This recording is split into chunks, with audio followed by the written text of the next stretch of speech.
Is Escape from Tarkov the first extraction shooter, and if so, did that technically happen by accident?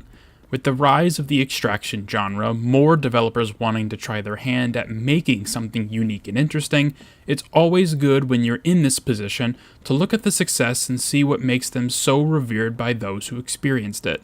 And in the case of this genre, it's no surprise that EFT took the world by storm and fulfilled the desire for many players out there. A rugged, tough-as-nails game that doesn't explain anything to you for better or worse, but has easily one of the most addictive 30-second loops of any multiplayer game currently out there. Once a new player starts to understand the game and figures out some of the beginner mechanics, the itch to play kicks in, and that's how Tarkov pulls you over to the other side. And with the success of EFT over the years and it finally finding its stride, when you look back at the history of popular multiplayer games, this genre is absent for the most part. Because before the popularity of extraction games became a thing, the more previous trend for a while was Battle Royale games. Last man standing, random loot on a map that can be played 1,001 ways if designed well, and a gameplay loop that has no barrier of entry with no real loss when you lose. EFT is, for the most part, the opposite of that. Nothing but stakes every time you load in, no guarantee you'll win or even survive, and everyone trying to fight each other. It's kind of surprising that it's become as popular as it currently is. This topic is being talked about a lot right now, not just what is the first game, but what makes them so effective. So I wanted to chime in and give my own perspective on the matter. Upon looking back at gaming trends, a question arose. Was EFT the very first proper extraction shooter, or was there something else before it? To start, an important question to ask is, was EFT the first extraction shooter or even just the first extraction game? And the answer to that question has some nuance to it. Looking back at the genre, the actual first true extraction shooter experience was in, believe it or not, Tom Clancy's The Division from Ubisoft all the way back on March 7th, 2016. This game offered an area of the map called the Dark Zone, where it was a hostile area in which it offered some of the best loot for players, but in order to acquire that loot, you had to fight other people for it, which meant that if you died, you lost any of that loot collected in the Dark Zone. How you got the loot out of the zone was by calling in a helicopter and waiting for it until it arrived and depositing the loot on the helicopter before it left the area. I never played the game personally, but I did remember hearing about the Dark Zone and how crazy it could become when you were fighting the AI and other players. And while technically you only extract the loot and not yourself via the helicopter, this is still technically the first modern experience where this is a lot of risk with entering a certain zone of a game and gambling on whether you will survive. And that's where the nuance comes into play. Some people might not count this as the first true extraction shooter, and I see both sides of the argument. On one hand, just the fact the Division has the extra area of the map that was much more dangerous, hostile with other players, and that there was risk of finding and trying to get loot out, that alone should count as an extraction experience proper.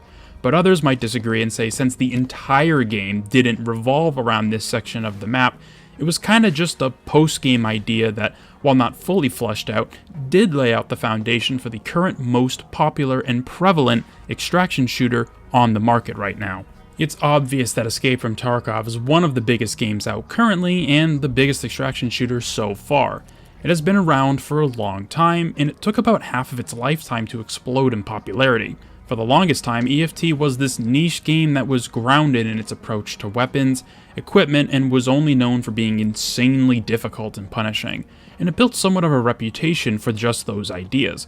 What we are currently playing right now was not the original intention behind Tarkov and how the core gameplay loop was going to work. Originally, Nikita in interviews has said before that this game was supposed to be open world, where you would travel from each location, doing quests, engaging with other players, and trying to survive as best you can. But at the time, because of their smaller team, less experience, and working with the Unity engine, the idea had to essentially be postponed until they could do it right. So they settled for instance-based raids where you would load into a map, with the main difference being instead of trying to find a transit point to a different map, you would need to find the extraction to leave the map with any loot you had acquired. And that has been the game we've been playing for years.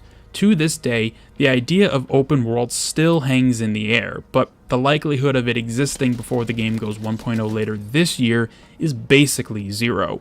Open world Tarkov is such a dream for me personally. The idea of being in raid for potentially hours, moving to different locations and having to worry about food, water, your armor's durability, and ammo reserves. They kind of added it with transit points, which allow you to load into a new raid with other people when you go between maps, but it's not the same as loading onto another map that has been live for like an hour and a half. In that scenario, you don't know where anyone is, how many people have walked through the map, or what the current game state is on that map either. And that is something that Tarkov has lacked for pretty much its entire life once you come to terms with the game and what it's asking of you.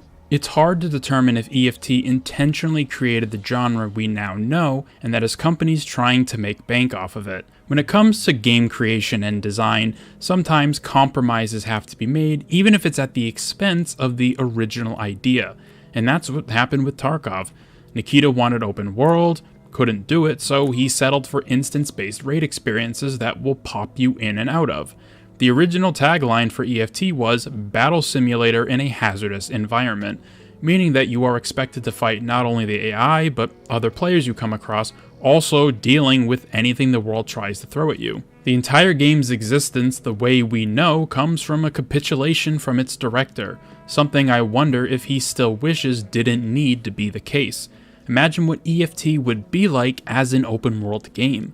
Just the thought always gets me so excited because I believe it to be the dream game of anyone who enjoys this genre.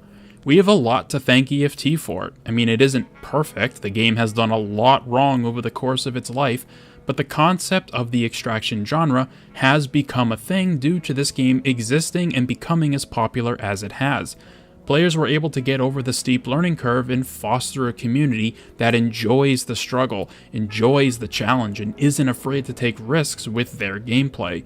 And BSG also needs to be applauded as well for not ever truly giving up or caving on their idea of a hard game. It allows people to figure out problems and overcome challenges, and that makes you feel good when you are victorious. It's something that other studios and developers need to understand when it comes to making a game in this genre. There needs to be tension and, more importantly, friction for the player.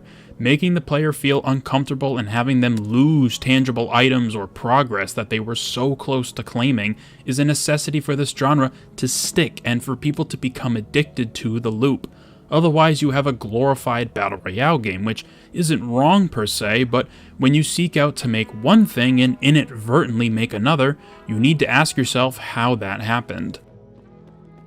While EFT is technically the first full game that revolves around the extraction genre, it is not the first game to try this idea out. The Division tested these waters almost a decade ago, and while there were some solid ideas in that game, ultimately it never resonated fully with players. However, EFT has been working its ass off to be what it is, a difficult and intrinsically niche idea that has since gotten popularity because it goes outside of the mold for a traditional shooter.